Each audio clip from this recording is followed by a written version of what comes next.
గిరి పోలేరమ్మ గుడి దగ్గర కాంగ్రెస్ పార్టీ ఆధ్వర్యంలో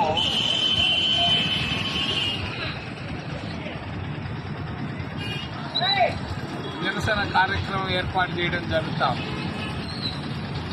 నా సాక్షి లోగో మార్చు. ఎందుకు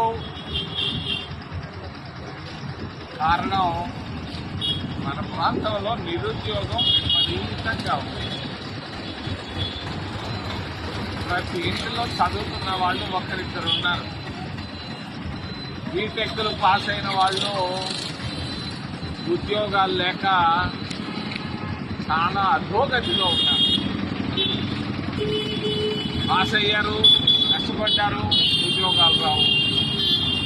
అందుకొరకే కాంగ్రెస్ ప్రభుత్వం doctor Manmohan Singh Mannavaram bell factory పనులు ప్రారంభించారు 15 సంవత్సరాల నాడు. నేనున్నాను పక్కనే. మన్మోహన్ సింగ్ ఎక్కడున్నాడో పాపం. మరి 8,000 కోట్ల రూపాయలతో BHEL NTPC ప్రాజెక్టును ప్రారంభించాను. ఆయన మాట్లాడిన మాటలు నేనే అనువాదం చేశాను. ఆయన చెప్పాడు ఆ రోజు, ప్రతి ఇంటికి ఒక ప్రభుత్వ ఉద్యోగాన్ని ఇస్తాను అని. కానీ నేను అడుగుతున్నాను, కూటమి ప్రభుత్వాన్ని, ముఖ్యంగా భారతీయ జనతా పార్టీ మరి ఎందుకు ఆపారు, ఎవరు ఆపారు? దీనికి కారణం చెప్పాల్సిన బాధ్యత మన కూటమి ప్రభుత్వం పైన, మోడీ పైన, చంద్రబాబు నాయుడు పైన ఉంది. మరి 2014లో చంద్రబాబు నాయుడు అధికారంలోకి వచ్చాడు. ఆయన అధికారంలోకి వచ్చిన తర్వాత దీని సంగతే పట్టించుకోలేదు. ఆయన మాట్లాడితే అమరావతి అంటాడు.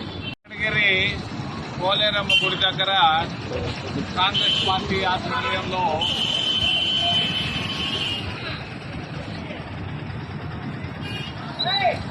నిరసన కార్యక్రమం ఏర్పాటు చేయడం జరుగుతాం. నా సాక్షి లోగో మార్చు. ఎందుకు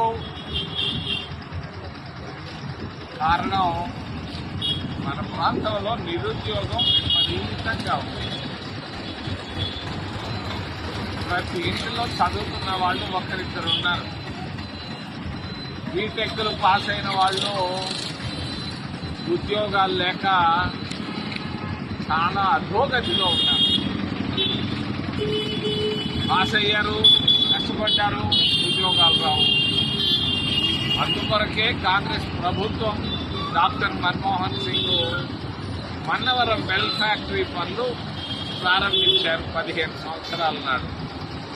నేనున్నాను పక్కనే. మన్మోహన్ సింగ్ ఎక్కడున్నాడో పాపం. మరి 8,000 కోట్ల రూపాయలతో BHEL NTPC ప్రాజెక్టును ప్రారంభించాను. ఆయన మాట్లాడిన మాటలు నేనే అనువాదం చేశాను. ఆయన చెప్పాడు ఆ రోజు, ప్రతి ఇంటికి ఒక ప్రభుత్వ ఉద్యోగాన్ని ఇస్తాను అని. కానీ నేను అడుగుతున్నాను, కూటమి ప్రభుత్వాన్ని, ముఖ్యంగా భారతీయ జనతా పార్టీ మరి ఎందుకు ఆపారు, ఎవరు ఆపారు?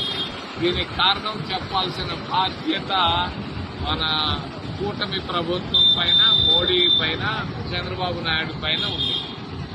మరి 2014లో చంద్రబాబు నాయుడు అధికారంలోకి వచ్చాడు. ఆయన అధికారంలోకి వచ్చిన తర్వాత దీని సంగతే పట్టించుకోలేదు. ఆయన మాట్లాడితే అమరావతి అంటాడు.